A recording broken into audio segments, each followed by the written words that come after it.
Dear Miss J, ako si Jomar, 33 years old, may anak, may asawa at may trabaho. Pero araw-araw may tanong na bumabagabag sa akin. Bakit hindi ko siya ipinaglaban? Hindi ko alam kung may karapatan pa akong magsalita tungkol sa kanya. Sa dami ng taon na pinili kong manahimik, baka wala na rin akong karapatan na maalala pa siya. Pero ito ako ngayon, nakaupo sa harap ng lumang aparador ni Mama, hawak ang isang lumang larawan. Si Mia, nakangiti, may hawak na walis, pawisan pero masaya. At sa bawat guhit ng ngiti niya, naroon ang alaala ng isang pagmamahal na hindi ko kailanman pinanindigan. Si Mia ang una kong minahal. 8 taon kaming naging magkasintahan. 8 taon siyang nagtiis sa piling ko, sa piling ng pamilya ko. Hindi ko alam kung paano niya kinaya. Sa bahay namin parang katulong siya. Siya ang naglilinis, siya ang nagluluto, naglalaba at nag-aalaga kay Mama. Lahat ng utos ay tinanggap niya. Lahat ng sakit ay kinimkim niya. Pero sa simula, hindi ganito ang lahat. Naalala ko pa nung una ko siyang niligawan. Dalaga pa siya noon at nagtatrabaho sa bakery sa kanto. Mahiyain, tahimik pero may ngiting totoo. Tuwing dumadaan ako ay binibigyan niya ako ng libreng pandesal. Akala ko simpleng kabaitan lang pero nang lumaon, napansin kong ako lang ang binibigyan niya ng ganun. Isang gabi, sinamahan ko siyang umuwi. May dala siyang plastik ng tinapay para sa mga kapatid niya. Sa daan nagkukwentuhan kami tungkol sa pamilya, sa pangarap at sa buhay. Doon ko unang naramdaman na iba siya sa lahat.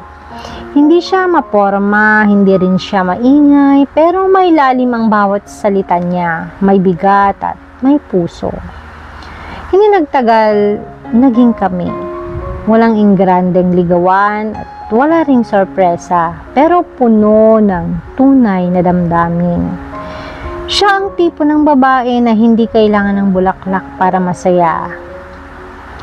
Isang simpleng text lang ng, "Ingat ka," sapat na yun sa kanya. Pero hindi ganon ang tingin sa kanya ng pamilya ko. Si Mama, laging may punas sa kilos niya. Bakit ganyan maglakad? Parang pagod. Si ate naman, laging may utos. "Mia, pakilabang nga yung uniform ni Jomar."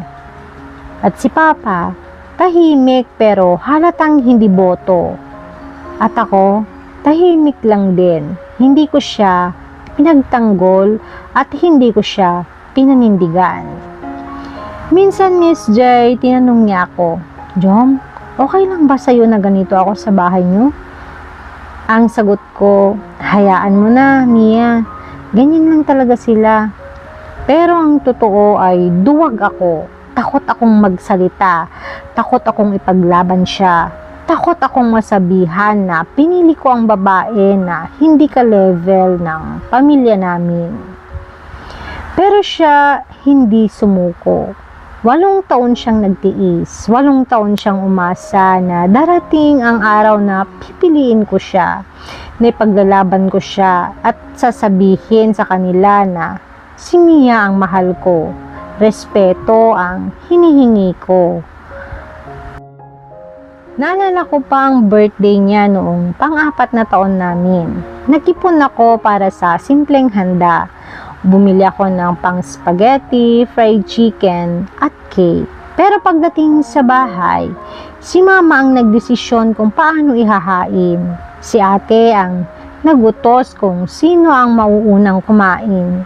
At si Mia, nasa kusina lang, naghuhugas ng plato habang ang mga bisita ay nagkakatuwaan. Tiningnan ko siya noon at sa mata niya ay may lungkot. Pero ngumiti pa rin siya. Okay lang ako, Jom, sabi niya, pero alam kong hindi. Isang beses nag-away kami, hindi dahil sa selos, hindi dahil sa pera, kundi dahil sa pagod. Sabi niya, Jom, hindi mo ba ako nakikita? Hindi mo ba nararamdaman na nasasaktan ako? Ang sagot ko, Mia, bakit ka ba ganyan? Wala namang problema. At doon na siya umiyak. Hindi dahil sa galit, kundi dahil sa pagod. Pagod na siyang ipaglaban ang sarili niya sa isang relasyon na ako mismo ang hindi lumalaban. Pero hindi siya umalis. Nanatili siya, umasa at nagtitiis. Hanggang dumating ang gabi na sinabi niya na pagod na ako. Hindi ako nakasagot agad. Akala ko gaya ng dati na magpapatawad siya. Akala ko gaya ng dati na magtitiis siya.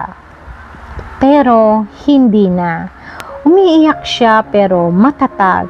Sabi niya, hindi ko na kayang mahalin ang sarili ko habang minamahal kita. At doon ko naramdaman ang bigat ng lahat, Miss Ray. Ang bigat ng taon na hindi ko siya pinanindigan. Ang bigat ng mga araw na pinili kong manahimik habang inaabuso ko siya.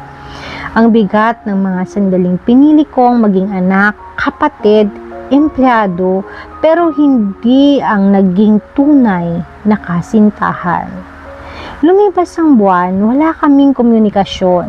Wala na akong balita sa kanya. At ako, gaya ng inaasahan ng pamilya ko, nagpakasal. Si Trina, maganda, sosyal, palaban. Sabi nila, yan ang bagay sa'yo, Jom. Sabi ni Mama, yan ang pwedeng ipagmalaki. Sabi naman ni ate, yan ang hindi kailangan turuan. Pero sa unang taon pa lang ng pagsasama namin, naramdaman ko na ang pagkakaiba nila. Si Trina, hindi marunong magluto, hindi marunong makisama, bungangera at mata pobre. Laging may reklamo at laging may sinasabi sa pamilya ko. Laging may puna sa bahay namin. At ako, tahimik pa rin pero hindi na dahil sa takot, kundi dahil sa pagsisisi. Isang araw, narinig ko siyang sinisigawan si Mama. Hindi ako katulong dito ha. Kung gusto niyo nang may mag-aalaga sa inyo, magbayad kayo. At si Mama, tahimik lang. Si ate ay hindi makapaniwala. Si Papa umalis ng bahay. At ako, nakaupo lang sa sofa, hawak ang cellphone, binuksan ang Facebook. Doon ko nakita ang larawan ni Mia, kasama ang isang lalaki, nakauniforme ng seaman, nakangiti siya at payapa, masaya. May caption pa nga sa larawan na, sa wakas, may tahanan na ako. Hindi ko alam kung bakit. Pero bigla akong napaiyak, Miss J. Hindi dahil sa selos, hindi dahil sa galit, kundi dahil sa tuwa. Tuwa na sa wakas may taong nakakita sa halaga ni Mia. May taong pinili siyang mahalin at may taong hindi takot na ipaglaban siya. At ako, heto, nakatali sa isang relasyon na puno ng ingay, puno ng galit at punong-puno ng pagsisisi. Ito, nakatira pa rin sa bahay na puno ng alaala niya. Sa kusina na siyang naglilinis, sa kwarto na siyang nag-aayos at sa bakuran na siyang nagtatanim ng mga bulaklak at gulay. Minsan, Miss J, tinatanong ako ng anak ko, Tay, sino yung nasa lumang picture sa aparador? Ang sagot ko, kaibigan ni Papa noon. Pero sa loob-loob ko, siya ang babaeng hindi ko ipinaglaban. Sa bawat bulaklak na namumulaklak, siya ang naaalala ko. Siya ang iniwan ko sa gitna ng laban. Siya ang tunay na tahanan na hindi ko piniling tirhan. Mia, kung sakaling naririnig mo ito, Sana malaman mong hindi kita nakalimutan. Sa bawat araw na lumipas, ikaw pa rin ang dasal ko. Hindi para bumalik ka, kundi para maging mas masaya ka pa, para maramdaman mo ang pagmamahal na hindi ko naibigay. At kung sakaling magkita tayo muli, gusto kong sabihin sa iyo ng harapan, salamat. Salamat sa 8 taon na pinili mo akong mahalin. Sa 8 taon na pinili mong magtiis at sa 8 taon na ikaw ang naging ilaw ng bahay namin. Na kahit hindi ka kailanman tinawag na ganun. Dahil sa puso ko, ikaw pa rin ang tahanan na hindi ko pinaglaban. At ngayon, habang pinapanood ko ang anak kong natutulog, iniisip ko kung paano ko siya tuturuang magmahal.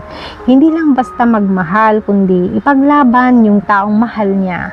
Dahil kung may isang bagay akong natutunan sa lahat ng ito, yun ay yung katotohanan hindi sapat ang pagmamahal kung hindi mo ito paninindigan. Mia, kung nasaan ka man ngayon, sana masaya ka na. Sana ligtas ka. At sana mahal ka ng taong kasama mo gaya ng pagmamahal na hindi ko naibigay. At sana kahit minsan, maalala mo rin ako, hindi bilang isang lalaking nanakit, kundi bilang isang lalaki na natuto. At sa huling pagkakataon, gusto kong sabihin na patawad at salamat. Dahil minsan, sa buhay ko may isang Mia na dumaan at siya ang babae na hindi ko pinaglaban. Nagmamahal, Jomar.